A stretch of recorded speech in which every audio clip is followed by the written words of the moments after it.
Hi, this is Marilyn from Business Link. Spring is coming, and I'm sure so many people are curious going out and find a place for the beautiful weather. And Niagara is always full of amazing stories. And today we have a chance to visit White Meadows Farm. And the owner, Richard, is going to tell us what's the story about this farm and what's fun to explore. Hi, Richard. Hi. Thank you for accepting the interview. So, Absolutely. how is everything going so far? Right now, we've just started making our maple syrup, actually.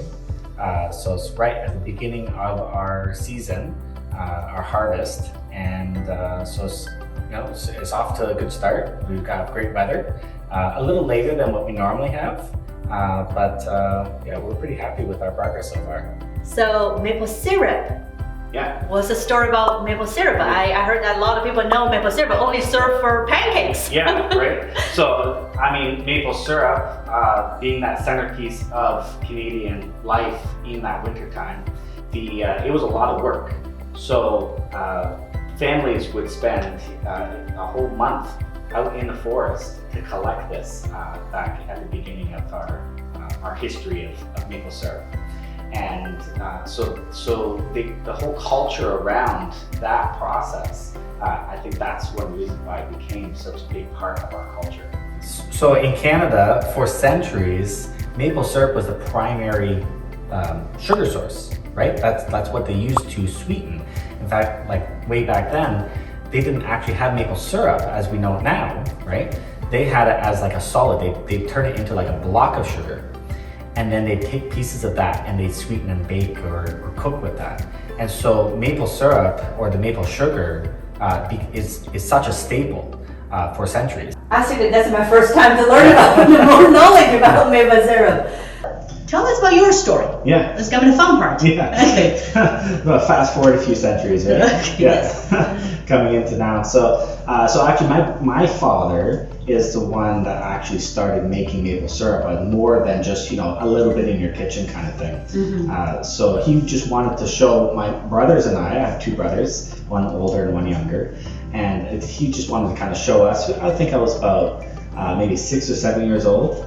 And so we go tap the tree and then collect a sap, and then we go find some sticks and hit each other, and then we get in trouble. and so just showing this process of taking the sap and turning it into syrup. But first year we just did it in the kitchen, and then it kind of grew a little bit, and not enough. The stove wasn't big enough anymore. So then we started making it on a larger scale. We bought a little tiny evaporator, and that's kind of where it started. Wow. I remember making maple syrup, right? Because it was my dad that did it. And actually my very first memory of maple syrup was this little evaporator. They had it this old building that was half falling apart.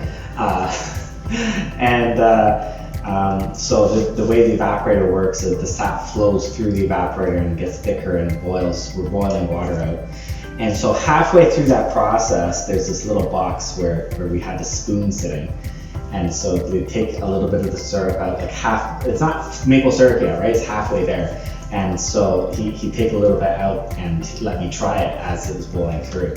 And that's my first memory of that flavor. It's different than maple syrup.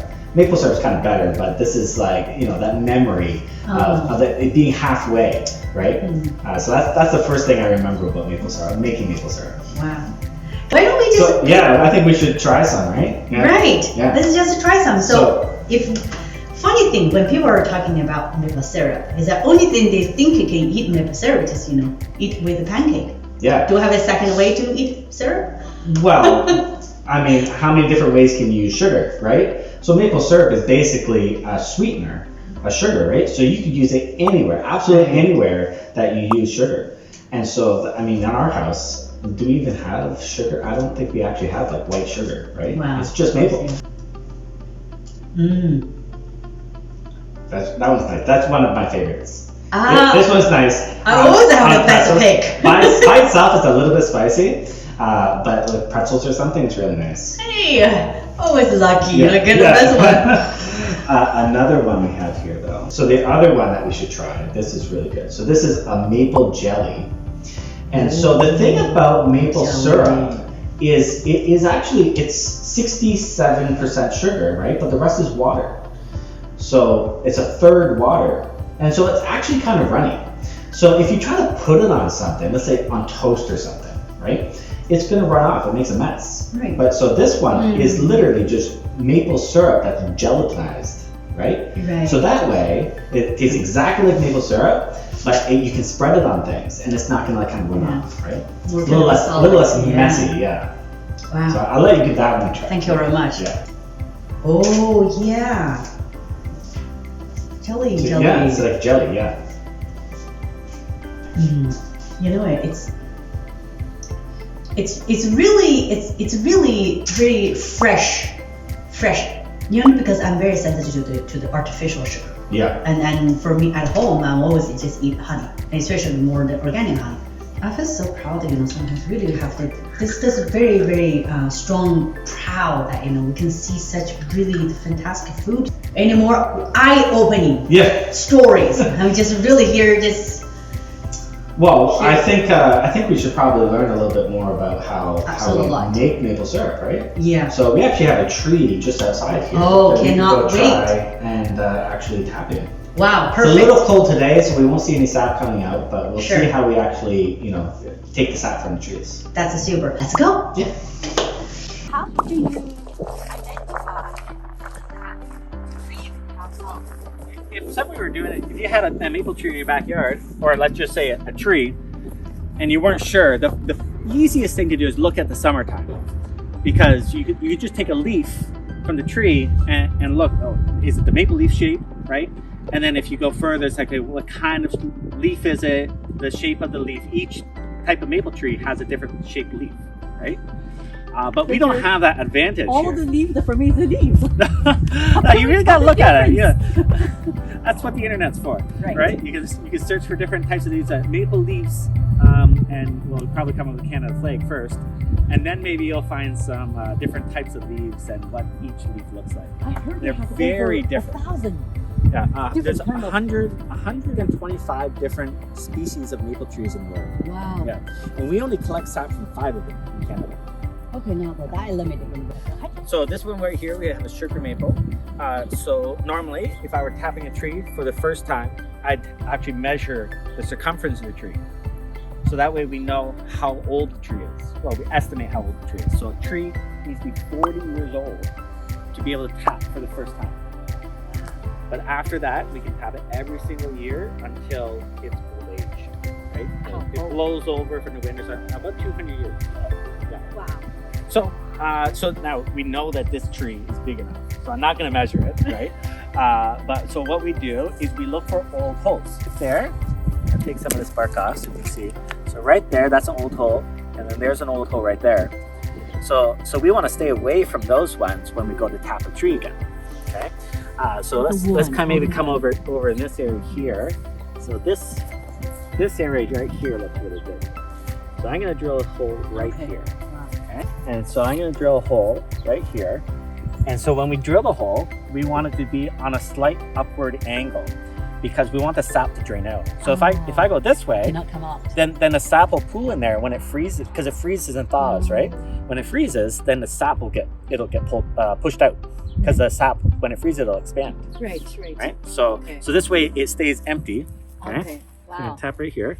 Go ahead. It happens real fast. Ready? Wow.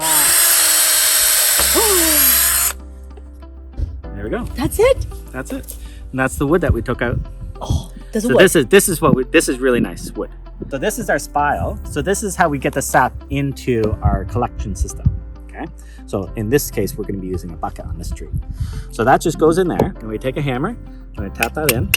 It's nice and snug. So now this hole is sealed with the spile. There's a little hole at the back, and so when the sap fills that hole, the sap, when it gets warm, comes up the tree, and when the sap fills the hole, it comes out our spile, and then we put our bucket here like that, and we'll fill that bucket. It just drips right into the bucket, and it's just like one drip at a time. Drip, drip, drip. That's how fast it comes out of the tree. So it's this type of weather. It's about -2 today, Yeah. right? So just a little bit too cold for the sap to flow. So my kids are 6 and 8 right now, So that's the same age I was when I first remember, right? My first memory is syrup. And so it's gonna be their job to collect this bucket and bring it to our factory every day. Right. The sap, when it comes in here, it's only 2% sugar. So it's mostly water, right? And so it is a tiny bit sweet, but it's not maple syrup. So it has to be basically do the next processing Yeah, so- to make sure kind of more constant. Yeah. So Okay. then we concentrate Wow. it, we boil water out, we concentrate it, and then that's where we get our syrup from. But really, if you look at it, it's so rare and so precious. Yeah. And this comes from 100, at least like 150 years old tree. Yeah. Organic, from nature, from history, from basically. Just taken out of the roots, right? Out of the soil. It's taking out of the air. It's making our sugar, and then we take that sugar and we turn it into maple syrup. It's amazing. Sure. Well, we because of the COVID regulations, right? Oh yeah, sure, yeah, of course. Yeah. I'll leave this out here. We'll rule followers, We have as a maple syrup guy, I have to have a maple leaf on. Oh yes, that's great.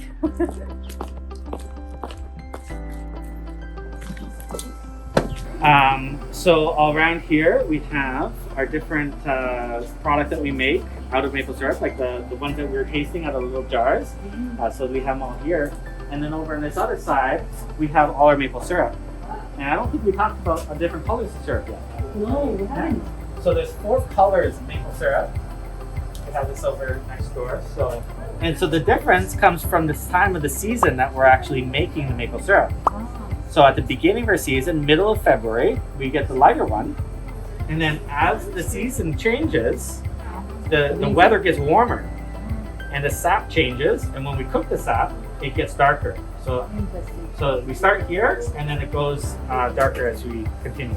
So the very dark is at the very end of the season, which is end of March. And then after that, if we keep making syrup, it becomes very bitter instead of sweet. And so the reason it gets bitter is because the leaves are starting to come out. So the tree starts to grow, and now there's new compounds in the tree, and that's what makes it bitter. Nutrition is taking away the leaves. Yeah, exactly. Yeah. We suggest using it for toppings, and then the amber, great for desserts or glazing, like right. This is what I use on my pancakes. Yeah, that's I mean, everybody I gets have that. pancakes how could you be Canadian and not have pancakes, Of course right? not.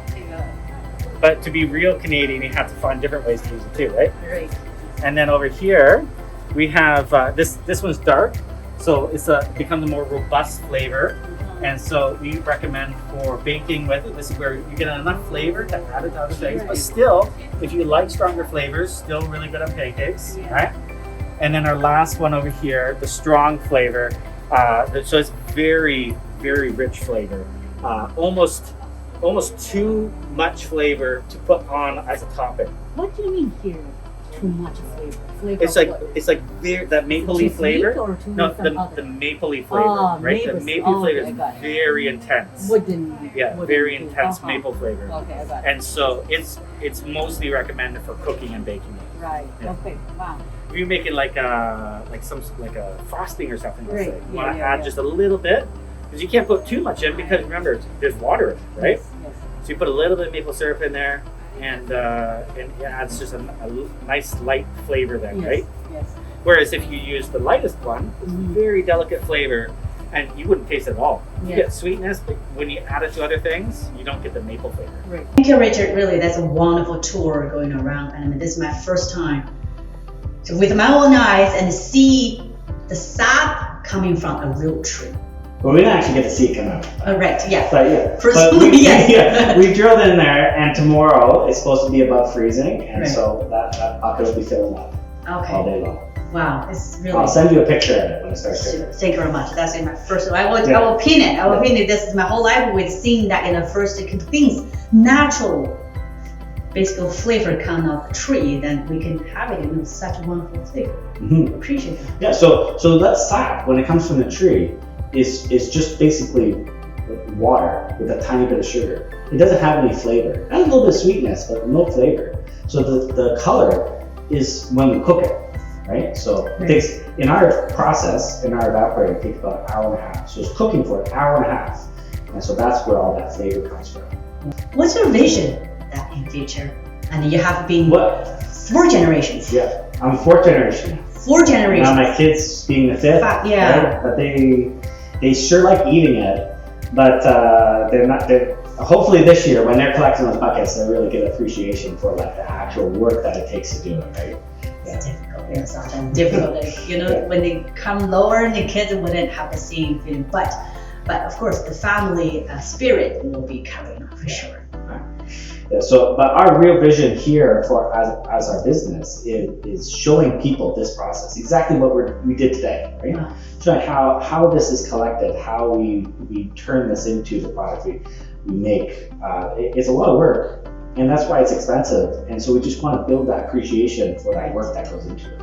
Wow, that's really meaningful, very meaningful. So thank you very much for the interview today. As let's say wrapping up today, what is your thought or what's your words to our audiences that all around the world and to people from the Niagara region?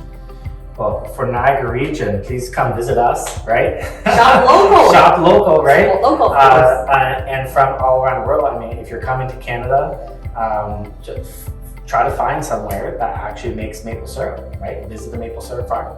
And we have lots of friends all over Ontario, even outside of Ontario. We've met people over the many decades that I've been doing this. And so we want people to support them as well, of course.